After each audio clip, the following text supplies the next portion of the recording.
Kapuso Stars balitang nagkakamabutihan na matapos magkasama sa regional at international shows ng GMA. Sina Alger Abrenica at Rachel Ann Go nalilink ngayon matapos magkasama sa GMA Pinoy TV show sa Amerika at magkasamang manood ng ilang Broadway plays sa New York. Hindi pa po ako nakakapanood ng play. At kung hindi ako nagkakamali, siya rin din pala. Nagkayayaan, tapos nakapanood kami. More on nag-usap po kami about life. Masarap siyang pakisamahan, hindi ba? May sense of humor. Tapos po, humanga po ako sa kanya kasi malakas po ang loob niya. Sa kabila naman ito, nagsalita si Rachel Ann kahapon sa Star Talk, clarifying the issue. Sweet siya. I guess lahat naman ng babae na makakasama niya, gano'n naman, ay may maalaga. Ako lang naman yung kasama niya na artist doon. So, inaasikaso niya. Gano'n lang po. Pero walang extra special na pinapahiwan. Sa mga ganyang sitwasyon po, lahat naman po kasi posible. Lahat naman po, kung basta binata ka, kung dalaga yung isang babae, posible naman din na mahulog yung loob nyo sa isa't isa. Pero sa amin po ni Miss Rachel Ann Go po, magkaibigan lang po talaga kami. While Alger and Rachel Ann said they're just friends, ito namang sina Chris Bernal at Carl Guevara very open sa pagkakadevelopan nila matapos nilang magkasama sa isang GMA regional show sa Cebu. Inamin ko, naniligaw ko sa kanya. Malaking respeto sa kanya, sincere naman ako. Sa kanya galing, so ayoko kasi manggaling sa akin, di ba? So, tinatanong ko siya if okay sa kanya, ganun.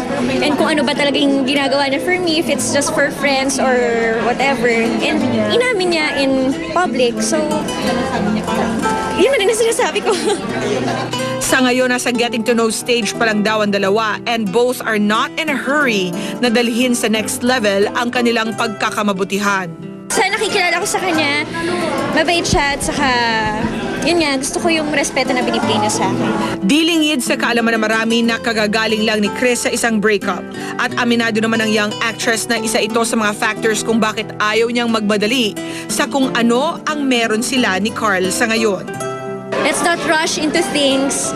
Ang importante, yun, basta maging magkaibigan muna tayo ngayon. Siya talagang mas maganda, mas kinikilala pa namin yung sarili namin. Kilalanin siya, kilalanin niya ako para, alam mo yun, yung sigurado ka na sa desisyon mo. Masasabi ko namang meron.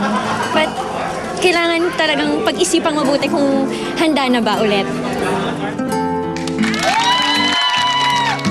Mga kaibigan, kasama ko ngayon ang umaming nanliligaw kay Chris Bernal, Carl. Carl, Yes, hello. Hello po Carl sa inyo. Guevara. Hello po sa inyo. Hindi, sabi ko anong gusto mo sabihin kay Chris. Kay Chris yan. Kay Chris, ingat ka palagi. Nandito lang ako para sa'yo. Lagi na niya, I'm sure lagi niya nang naririnig yan. Pero yung mga gusto mong sabihin na hindi mo pa nasasabi sa kanya. Yun. Mahal na mahal yun. Wow!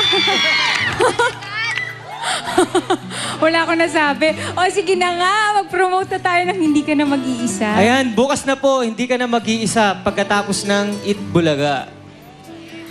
Okay, maraming salamat sa iyo, Carl. Thank you. Napaka-honest mo, ha? Yan ang gusto ko sa iyo. At sa mga GMA Pinoy TV at GMA Live TV subscribers natin sa Vancouver, tara na sa OPM Festival 2012 at ipagdiwang ang musikang Pinoy. Kasama natin sila Rachel Ann Go, Jano Gibbs sa July 14, Saturday, 1 to 7 p.m. sa Plaza of Nations. Admission is free. For more info, visit www.filipino-canadian.com. Kita-kits mga kapuso, this event is sponsored by GMA Pinoy TV and GMA Live TV.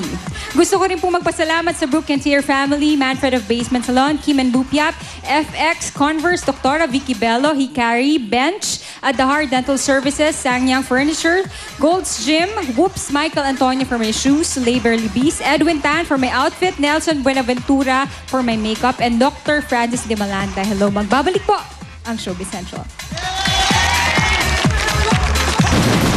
Susunod na ang baby shower ni Pia Guanyo. Tuluyan na ba niyang iiwan ang showbiz para maging full-time mom? New Pond's Age Miracle with